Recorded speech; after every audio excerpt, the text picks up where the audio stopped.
Sleeves here with the Senior Pickleball Report powered by TNC Network. Let's get it going.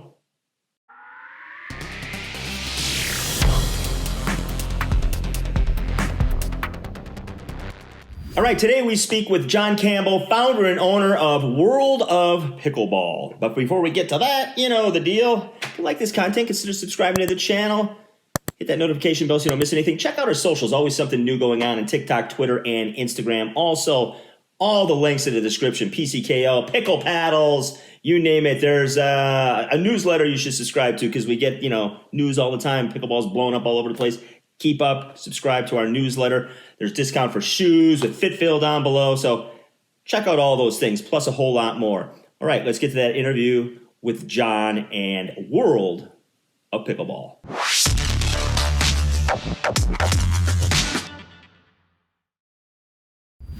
All right, World of Pickleball founder John Campbell, welcome to the Senior Pickleball Report. Hey, thanks for having me, Mikey. Happy to be here. Right on, man. So, I start all interviews with the basic question because the sport has seemed to gone a little crazy, not only domestically, but it's starting to spread internationally. So how did it sort of work its way into your world? I mean, obviously you have an online retail business, so it took hold pretty hard. Yeah. I was a tennis player. I feel like a lot of people come from tennis. I was a tennis player until I was about 18 years old, and then went off to college and I was focused on, my degree was actuarial science. And so I was focused on numbers in school, and I was a soccer player as well. Oh. And so I was focused on that kind of stuff. And then I figured out about pickleball. My brother was just, hey, there's pickleball going on down the street. You want to come play? And I started playing and just got hooked. And I feel like I got good really fast because of tennis, just automatic. And then just was addicted ever since. Right away, I was like, this is awesome. Started playing like every single day. And I think I like doubles more, but I do like singles as well. I ended up actually getting in a car accident that injured my lower back. And pickleball is like the only sport that I can play right now. I can golf, but aside from golf and pickleball, I can't really do anything else. And so it's really nice to have like a sport that I can still get around, get outside, and, stay fit with. And so that's absolutely. That absolutely hooked me to it. Yeah. And those are traditional sports that are generally easy on the back. No, not all. I don't know how the golf is not hurting me more, but I think it's because it's more lower and golf's more rotational. But I mean, I think that it's so like hooking for people, addicting for people, because you go out and you see these 80-year-olds, and you're maybe a 20-year-old, and you go out and then you just get whomped by an 80-year-old. They're wearing a knee brace and a back brace and they beat you. Yeah. And then I can't just leave it like this most of the time. And so then everyone's coming back to play more. And I feel like that is, especially for competitive people, if they go out there and get whooped by someone that's 50 years older than them, I think it's just like, how do I not play this? I need to go get good. Or I need therapy to get through this. Right. So what was the biggest transition for being a tennis player to moving into pickleball? Like what was the thing you had to like change about how you played pickleball? Yeah. My strongest shot in tennis was my two-handed backhand. Okay. And in pickleball, I don't use a two-handed backhand at all. I only use a one-handed backhand. So adjusting to that, and then in tennis, my one-handed backhand is always a slice. And so when I went into pickleball, I couldn't get a straightforward, just like top spin or straight shot, drop shot, without having some crazy slice or curving to the left and missing the line every time. And so that was like my hardest transition. Right in the beginning, coming up to the net was hard because I was a singles player, and in tennis, I didn't really come to the net very, very often. Your baseliner, So coming up to the net was hard, and then just the smaller court, letting balls go over your head. I had so many partners who were like, "Let it go." I'm like, "I'm sorry, I'm used to a bigger court." And so shoulder high, let it fly. That's what I've been told. So, those were like the two hardest things for me, coming up to the net and letting balls go, and then I still have a big tennis swing, and I think I'm really easy to read. So I need to work on that. And maybe a shorter swing, being harder, more unpredictable to the opponent. I think those are like my weaknesses from tennis. Right on. Yeah, I mean, that's the biggest thing. I think I play with a bunch of people, and I played a little bit of tennis here and there. But I when they come right from tennis, like like the very first time, they have a really hard time with the length of the paddle. Like Yep. they're hitting Yep. everything off the end, or they're missing it because they're like, man, this thing is short. Yeah. Yeah. And I just got like a Selkirk S2 and the handle's like 3 inches and I can't use it. I used it Yeah. one time and I can't do this. I've Yeah. been using the Vulcan 940 right now. Okay. It's actually the Volair Mach 1 is one of my favorites as well. Okay. But the longer elongated ones, and in the beginning, like they always, they have the thickness. So, 16 Right. millimeter, 14 millimeter. And in the beginning, I was like, oh, that must be length. And so I was only getting 16 millimeter paddles. And I was like, these are all the same. And then I figured out, I was like, oh, it's the thickness. And so now like the 14 and the 10s, I get more power. Sure. I still like to play with the 16s a lot because I kind of have the power already from tennis. Yeah. And so I'm able to control more because dinking was a weakness for me too, for sure. Yeah, for sure. And I've done the same thing. I've moved to 16. I started off playing with a gearbox and a Pro Kennex were both, 10, 11 millimeter. Yeah. And shorter handles. And then, people are sort of doing the opposite of what you're doing. People are moving from the one-handed to the two-handed in pickleball. So they're making the handles longer. Yeah. And, I like about a 5 1/4, 5.5 inch length. But I did see a paddle the other day. I can't remember the name that I think Pickleball Studio reviewed, and it was a 7-inch handle.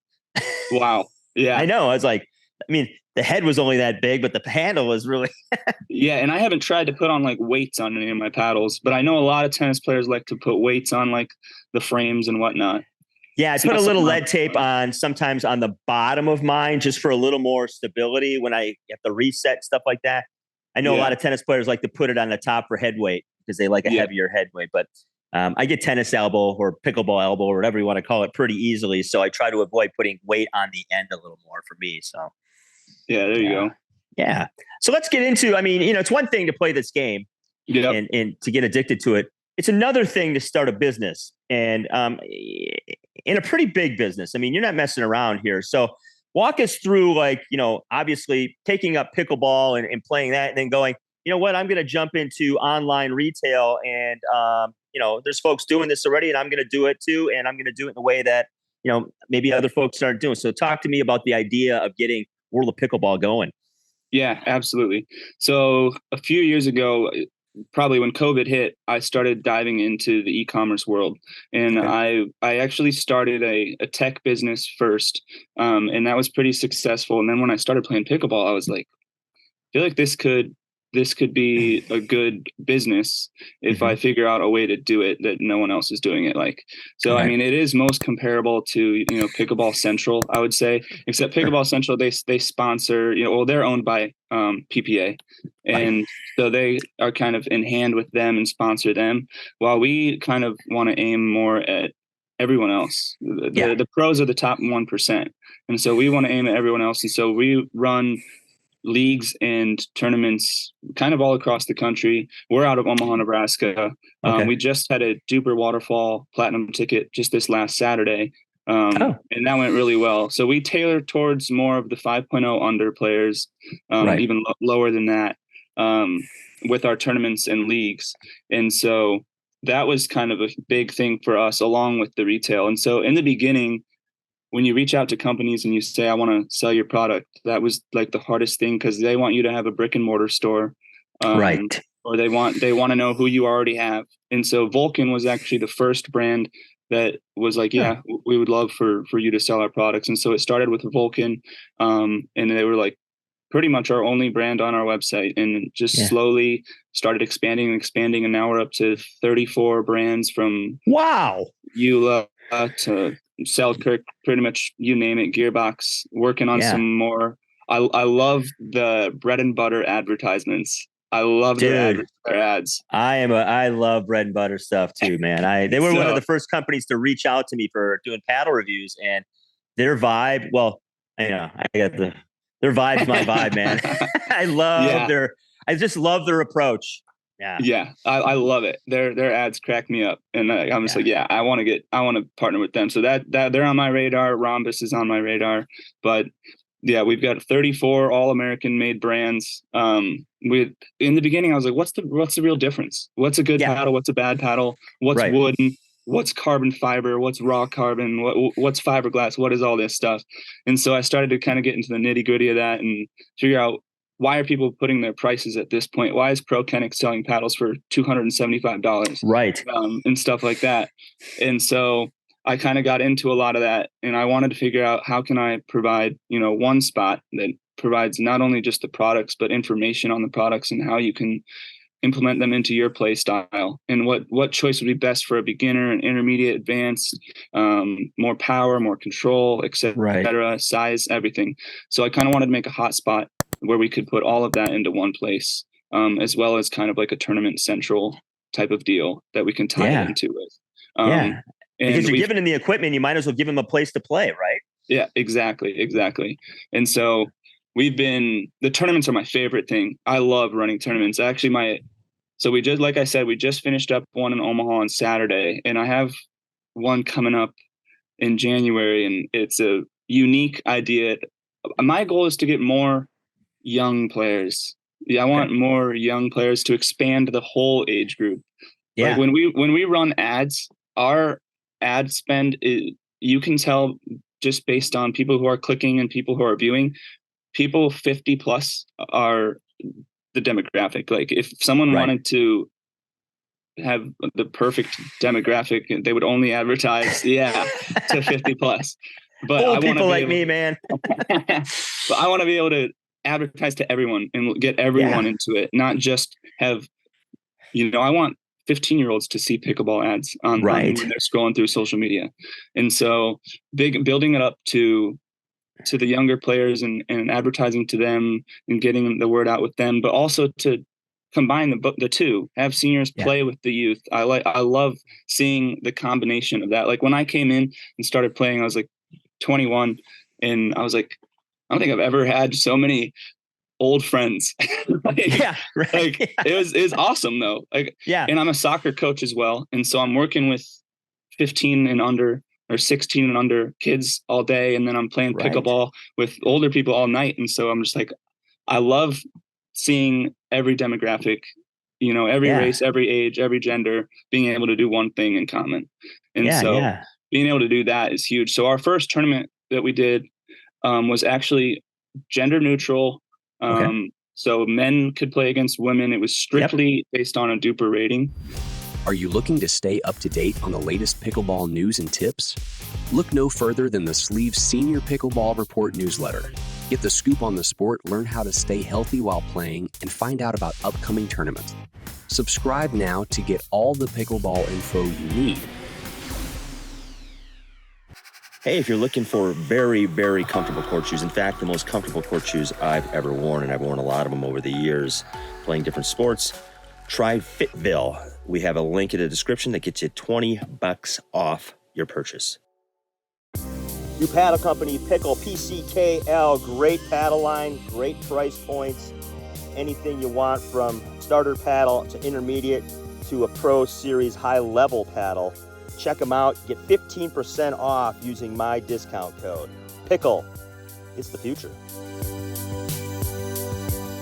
Person, except for the one team that got last place, everyone went up. Everybody did. And so I love seeing that and being able to get everyone a rating, and everyone gets to kind of know, what does that mean? What is it? What is a 5.0? What is that? And so getting people more informed on that. And then just, the rules of the game, how to play and who you can play with, everybody. And so I love that. And so what I was getting into on my next tournament idea is a poker pickleball tournament. And so what I want to do, my idea is for every match that you play, you'll get a card from the deck. And then at the end of the tournament, whoever has the best poker hand will get like a $500 cash prize or something like that. I love this. And so then it opens up to people that aren't even like the best team in the bracket can still end up winning. Exactly. They got something to shoot for. Yeah. And we'll still have, first place prizes and whatnot. Sure. But it opens up to people, because I had a team that left halfway through the tournament in one of my tournaments. Just they weren't having fun because they were losing. So this just opens up a whole nother thing. Like, hey, I have hope. I can still win even if I'm losing. Right. And so very innovative. I love that. Yeah. It keeps everybody involved. It keeps people just, there's that carrot out there that they could still chase a little bit. And exactly. yeah. And those are great ideas, John. I mean, you're looking at, stuff that, because this sport, I think people get a little tired of the standard sort of just bracket, sign up, sit around all day, wait for something to happen. And if you can do fun stuff like that and bring in sort of just other aspects where people are, it's kind of more of a dynamic tournament. And, exactly. You start with, your waterfalls and your poker things, but who knows where that could take you, because, you ask your players and they'll give you a lot of cool ideas of things that they want to see in tournaments as well. So, yeah, exactly. Right on. Exactly. I got a lot of good feedback with every league and every tournament I run. It's just been loads of feedback, and it's just growing every day. It seems like, on the business end of things, we had a couple months ago, we had an investor reach out. So I actually own 51% of World of Pickleball, and we had a small advertising agency buy in for 49%, and they are awesome. They help me with everything. I mean, their connections are insane across the nation, and so having a partner and someone to bounce ideas off of is really nice to have. So I think that was key with helping me and giving me motivation to keep the business rolling and keep on growing. Having an actual team and not just being a lone man, sole proprietor. It frees you really up, I think, for ideas that you can take chances on, because you do have a little bit of a safety net and a cushion to try things that maybe other people aren't trying or are willing to try because they're not in the same position you're in. Exactly. And one thing I definitely learned from the tournaments is I do not want to play in my own tournaments. I did it once, and it is so hard. It is so hard to run a tournament and play a tournament at the same time. Yeah. So that is something that noted for tournament directors. I don't suggest doing. It's very hard. It's too many hats. Too many hats. Yeah. I had my team, but they're still like, go to me if there's any questions, and I'm like, I'm in a match. It's just hard. And so next time, I mean, the rest of the times I don't think I'll compete in my own tournaments, but they're a blast, and just seeing everyone out there in one place is just the best. And absolutely the best. Right on. I mean, that's exciting. It's cool that you kind of got a 2-tier thing going here. Obviously you have, the retail stuff, and you have the tournaments as well. What are some of the things, I guess, you talked about this a little bit, but let's go back to sort of the retail side.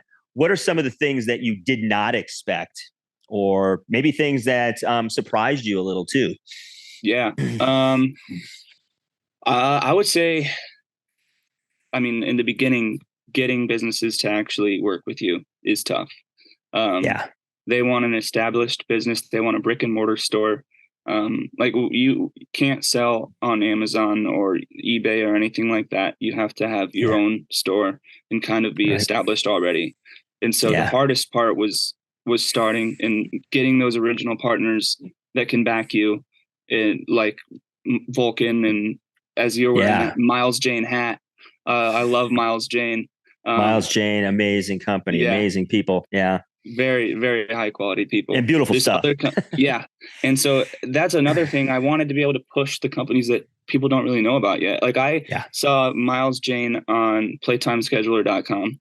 And I don't know how big that is over where you are or anything, but that's my favorite site. Anyone can go use for free to just go schedule it, put down what park or what courts you're playing at, what skill level you want, whatever you want, and then people can come meet up. And so I actually saw, we were running banner ads on Playtime Scheduler, and I saw Miles Jane had a banner ad up. And so I reached out to them and was like, hey, I just wanted to connect. And it's just awesome. There's a bunch of small businesses out there that we've been able to get out on our store and help publicize, and they've done the same for us. And it's just awesome that the community is amazing. Everyone seems to want to help each other. And so that was huge. And knowing that as a player, I expected it coming in as from the business side, but it was definitely a little bit tricky when you get into the larger businesses and getting them to want to work with you. Yeah. I mean, it's a lot of, I've dealt with a little bit of that on my end, trying to get people so I can do some reviews of their products. And it's a lot of emails, it's a lot of phone calls, it's a lot of text messages, it's a lot of touching base again because they haven't gotten back to you. But like you said, you get that one, and then they just start to kind of happen, and you build some momentum. And clearly, you've built some momentum because if you go through, just the link where it says shop, and you get all the choices, and that's what's great about your site is all the great stuff, and you're still adding things to it. And like I've mentioned several times, you give people an opportunity to go and play in tournaments and play in things that are absolutely unique and fun. So right on. We definitely. Go ahead. Oh, sorry. Yeah, we definitely want to stay unique, and another thing that we really want to do is keep it affordable. We don't want to.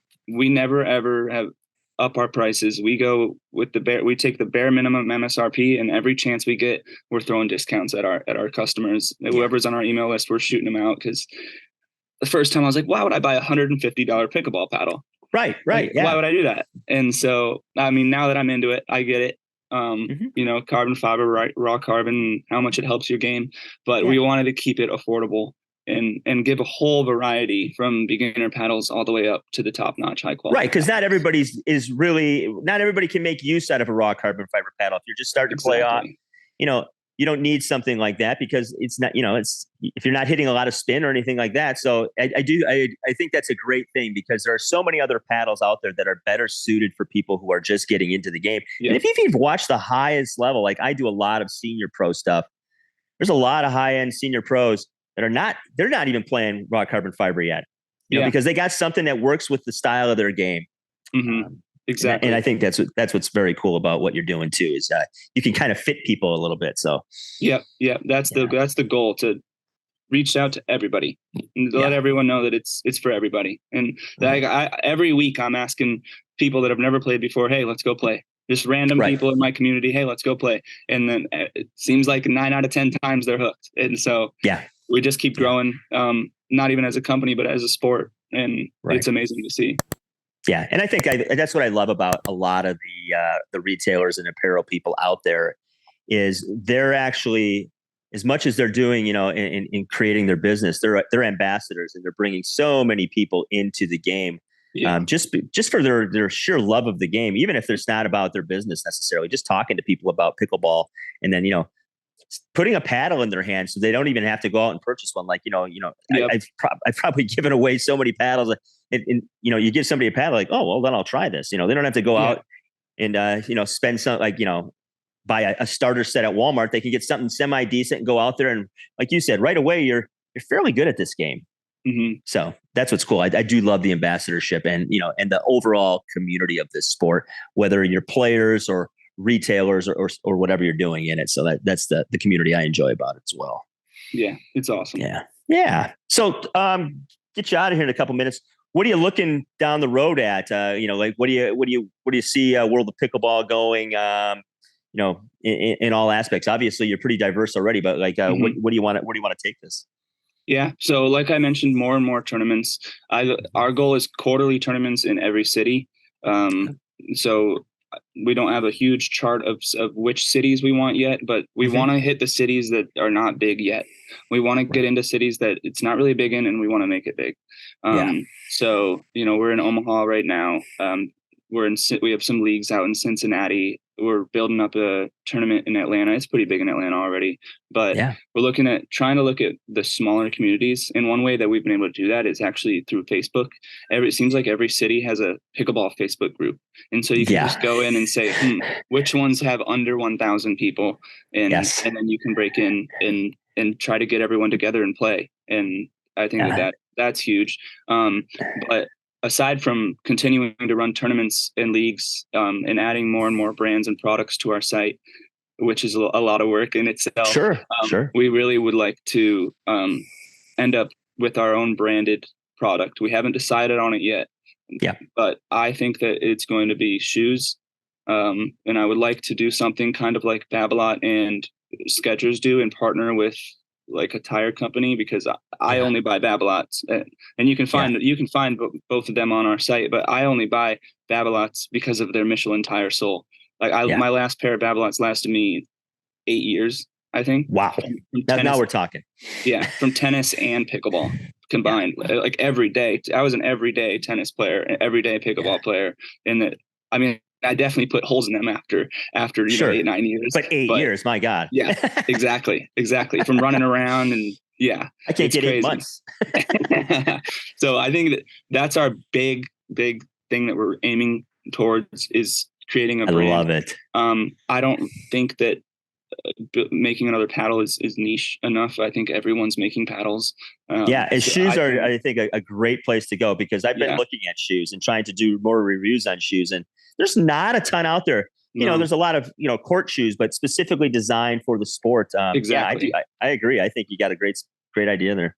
Yeah. And so, I mean, we have Asics and Babolat and Fila, and Acacia and K-Swiss, a couple of Adidas shoes on the site too, I believe. Yeah. But they're all, except for a couple of them, they're all designed for tennis. Right. And they can be argued that they're the same exact thing. But we're trying to look into what actually could optimize it for a specific pickleball player.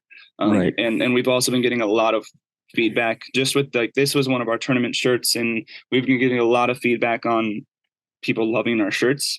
And so maybe create some more shirts, but we're also partnered with Kitsch and a couple other apparel brands. And I love Kitsch products. So I don't know how much I want to break into that. We'll see. But branding is definitely like in our long-term goal. But other than that, just continue to run tournaments, continue to run leagues, continue to partner with people, with players, with companies, and just grow the sport as a whole. Right on. Well, I mean, what you're doing already just out of the gate really is pretty amazing, John. So congratulations on, what World of Pickleball's already done, and you're just getting started. I mean, be interesting. We should touch base in about a year from now and see what you're doing. Yeah, because, I agree. Because 2024 is going to be pretty big for you, I think. Yeah. Well, that's what we're hoping for. I mean, we have a 5-10 year plan set, and we've only been intact for less than a year. There you go. I mean, look at where this is going. Yeah. Right on. I mean, it's awesome for me, but also just for the sport. Absolutely. And I mean, we don't really profit from our e-com, but really at all right now. Our biggest seller is the Vulcan training paddle, which goes for $20, and the head of it is this big. Those are cool though, man. They're selling like crazy. But I mean, products like that, when you sell for other companies, you don't see a lot of profit margins, but we don't really care. We just want to open it up to everyone and just make it easier for everyone. Yeah. Right on. Well, hey man, honorable goals and honorable companies. So best of luck. And I think we'll touch base in a year, see what you're doing. And I would love to reflect on where you were here and now where you're going, man. Yeah, absolutely. All right, John. World of Pickleball. All the links are down in the description. Check them out. Get to one of their tournaments because they're doing some really cool stuff. Obviously, playing poker. Come on, man. Hope you enjoyed our interview with John Campbell, the founder and creator and the owner of World of Pickleball. All right, folks. It's a big world out there. A lot of pickleball to be played. So, hey, let's pickle.